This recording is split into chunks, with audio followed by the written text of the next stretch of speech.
एक दूसरे पे स्लाइड करता है horizontally, they this plate slide horizontally pass each other, ठीक है। तो साइड बाय साइड एक दूसरे से क्या होता है कि ये स्लाइड करता है, ठीक है।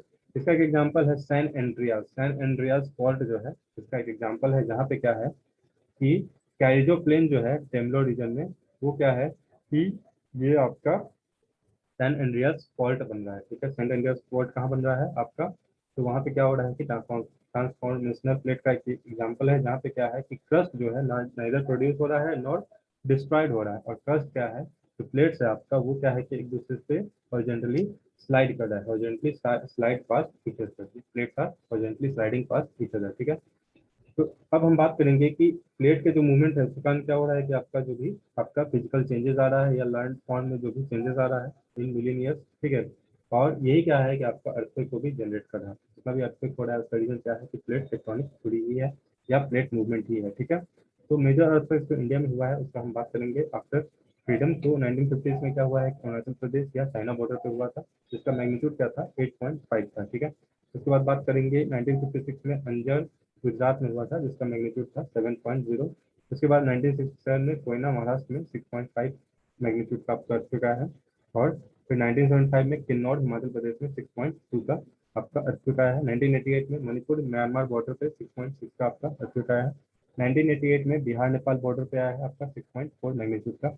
1991 में उत्तरकाशी उत्तर प्रदेश हिल्स में आया है आपका 6.0 का। 1993 में लातूर महाराष्ट्र में आया है 6.3 का, ठीक है। तो फिर बात करेंगे 2001 में भुज में आया है आपका 6.9 मैग्नीट्यूड का अर्थक्वेक। और 2005 में मुजफ्फराबाद पाकिस्तान जो है उसमें आपका इम्पैक्ट हुआ है अर्थक्वेक का, वो 7.4 मैग्नीट्यूड का आपका अर्थक्वेक है, ठीक है। अब बात करेंगे कि हम बात करेंगे अब कि आपका ऑकरेंस ऑफ अर्थक्वेक, अर्थक्वेक कैसे होता है या अर्थक्वेक आने का क्या रीजन है, ठीक है। तो अर्थक्वेक आने का रीजन मैं बता दूँ, प्लेट टेक्नोलॉजी में प्लेट एक दूसरे पर क्या है कि मूव कर रहा है, या तो एक दूसरे की तरफ मूव कर रहा है या दूसरे से अवे मूव कर रहा है या स्लाइडिंग और जनरली पास इस वजह से। इन तीन रीजन से क्या हो रहा है कि आपका तीनों रीजन से आपका अर्थक्वेक आता है, ठीक है। अर्थक्वेक क्या है कि one of the most destructive natural hazard, सबसे ज्यादा जो डिस्ट्रक्शन क्रिएट करता है वो अर्थक्वेक ही है। नेचुरल हैजार्ड में अगर बात करेंगे तो डिस्ट्रक्शन कौन क्रिएट करता है तो वो अर्थक्वेक है। ये कभी भी आ सकता है, इसका कोई मतलब डे नाइट, दिन में जा सकता है, रात में जा सकता है, किसी भी समय आ सकता है, सडन इम्पैक्ट के साथ आता है, ठीक है। और इसका प्रिडिक्शन करना या वार्निंग देना भी पॉसिबल अभी तक मतलब वैसा कुछ हो नहीं पाया है, ठीक है। तो इसका प्रिडिक्शन या इसका वार्निंग दे पाना, बहुत लिटिल वार्निंग आप दे सकते हैं, ठीक है, लेकिन मेजर वार्निंग आप इसका नहीं दे सकते हैं, ठीक है। ये क्या होता है कि बिल्डिंग को डिस्ट्रॉय कर देता है, इंफ्रास्ट्रक्चर को भी डिस्ट्रॉय कर देता है, और लोगों को मार देता है या इंजर कर देता है। जो भी बिल्डिंग के अंदर लोग रहते हैं इनहेबिटेंट्स, या उनको क्या करता है कि मार देता है या इंजर कर देता है, ठीक है।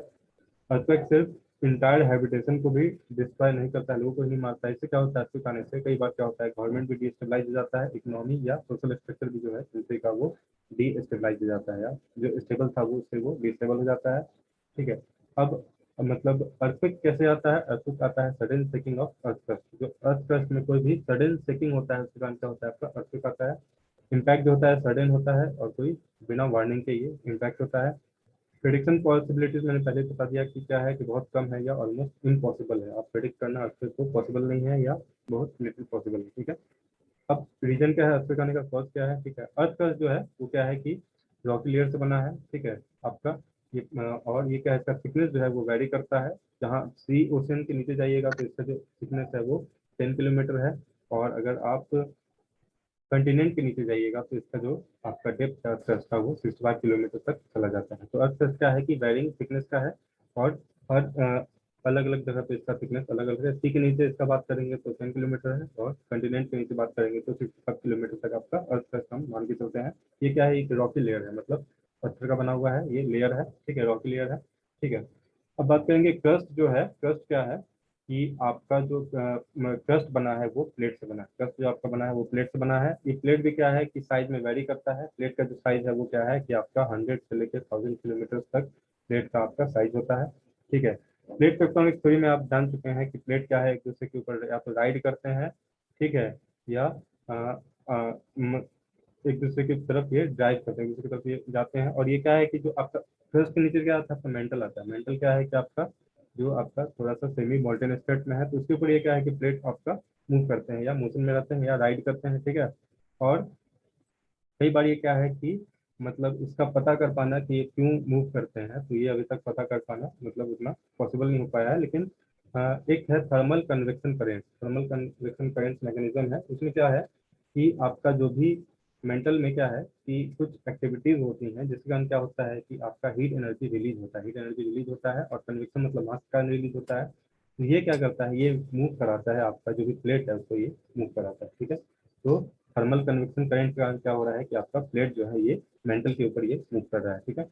तो जब ये प्लेट्स एक दूसरे से कांटेक्ट में आते हैं, जब दो प्लेट्स आपस में कांटेक्ट में आते हैं तो स्ट्रेस जनरेट होता है वहां पर क्रस्ट में।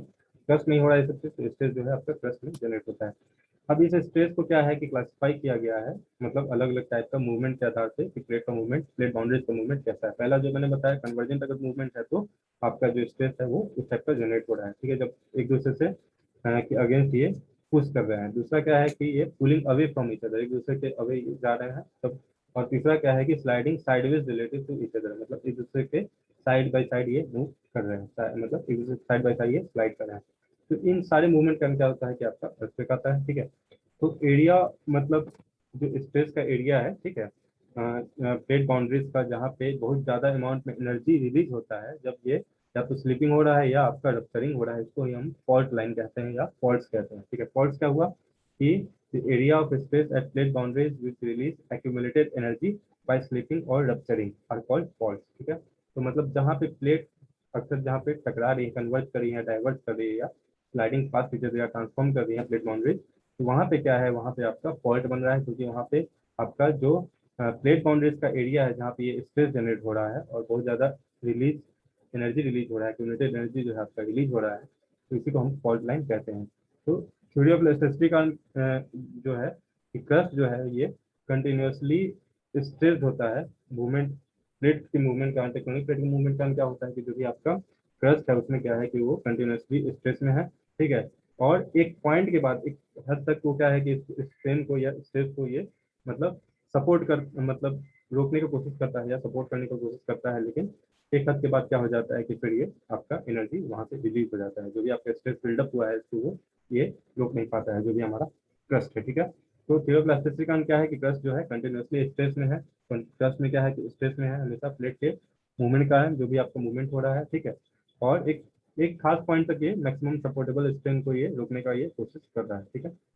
अब जब रप्चर होता है, रप्चर फॉल्ट लाइन में होता है, ठीक है, या फॉल्ट में होता है, तो रॉक जो है वो क्या है कि अपना इलास्टिक स्ट्रेस के कारण क्या होता है कि ये रिबाउंड करता है और फिर स्ट्रेन जो है आपका वो रिलीज हो जाता है। जो भी आपका स्ट्रेन है जो एक हद तक ये क्या होता है कि ये रोकने की कोशिश करता है, उसके बाद आपका जो भी स्ट्रेन है वो रिलीज हो जाता है, ठीक है। फॉल्ट रप्चर के कारण क्या होता है कि आपका वाइब्रेशन जनरेट होता है। इसी फॉल्ट का रप्चर के कारण क्या होता है कि आपका वाइब्रेशन जनरेट होता है, जिसको हम सिस्मिक कहते हैं, सिस्मिक वाइब्रेशन कहते हैं या सिस्मिक कहते हैं। तो फॉल्ट रप्चर के कारण क्या होता है कि वाइब्रेशन जनरेट होता है, जिसको हम सिस्मिक कहते हैं। सिस्मिक क्या है कि ग्रीक वर्ड सिस्मोथ से बना है। सिस्मिक वर्ड जो है ग्रीक वर्ड सिस्मोथ से बना है। सिस्मोथ का मतलब क्या होता है ग्रीक में, इसका मतलब शॉक या वेव होता है। सिस्मोथ का मतलब ग्रीक में होता है शॉक या वेव, जिसको हम तो क्या है एक तरह का वेव ही है, वेव मतलब वाइब्रेशन ही है, ठीक है। तो रेडिएट करता है मतलब हर डायरेक्शन में, सारे डायरेक्शन में क्या करता है कि आपका अर्थक्वेक रेडिएट करता है, जो भी आपका उसका फोकस होता है वहां से सारे डायरेक्शन में ये रेडिएट करता है, ठीक है। अब जिस पॉइंट जहाँ पे रप्चर होता है, जिस पॉइंट पे रप्चर होता है उसको हम फोकस कहते हैं, जिस पॉइंट पे आपका रप्चर हुआ उसको हम फोकस कहते हैं। और ये क्या है कि ये सरफेस के नजदीक भी हो सकता है और सरफेस से बहुत ज्यादा डीप भी हो सकता है, मतलब डीप आपका अर्थ क्रस्ट के अंदर एकदम डीप में भी हो सकता है आपका फोकस जो पॉइंट ऑफ रप्चर है, या ये सरफेस के नजदीक भी हो सकता है, ठीक है। अब जो पॉइंट अर्थ सरफेस का वो पॉइंट जो सीधे फोकस के ऊपर है, जो अर्थ अब फोकस मान लीजिए एकदम डीप है, तो अब फोकस से मान लीजिए आप एक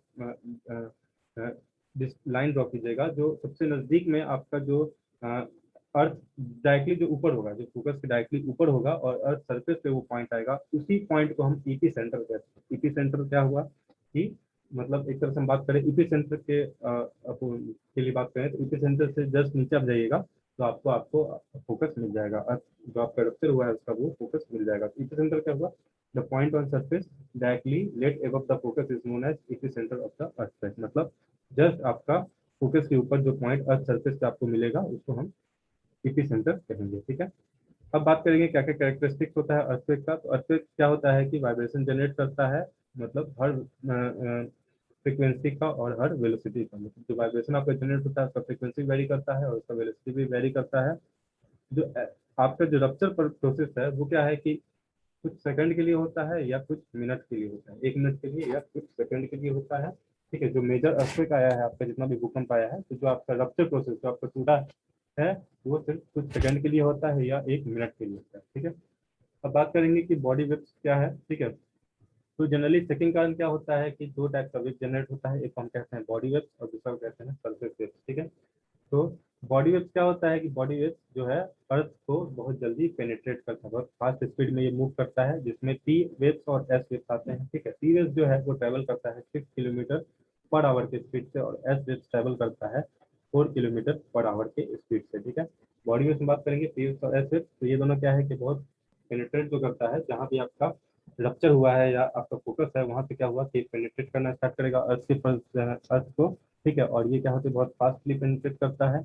और पी वेव ट्रेवल करता है 6 किलोमीटर पर आवर से और एस वेव ट्रेवल करता है 4 किलोमीटर पर आवर के स्पीड से। ठीक है, सरफेस वेव की अगर बात करेंगे तो सरफेस वेव क्या होता है कि ये दोनों बोथ डायरेक्शन में इसका वाइब्रेशन होता है, हॉरिजॉन्टली या वर्टिकली बोथ डायरेक्शन में इसका वाइब्रेशन होता है सरफेस वेव का। ठीक है, इसका जो पीरियड होता है ये बहुत लंबा होता है, जो वेव का ये पीरियड होता है तो ये बहुत लंबा होता है। ठीक है, इसके कारण क्या होता है, जो भी आपका बिल्डिंग है, जिस बिल्डिंग में स्वेइंग होता है, मतलब बिल्डिंग क्या है कि ऊपर से क्या होता है कि झुक जाता है, स्वेइंग होता है, तो उसका रीजन होता है आपका सरफेस वेव।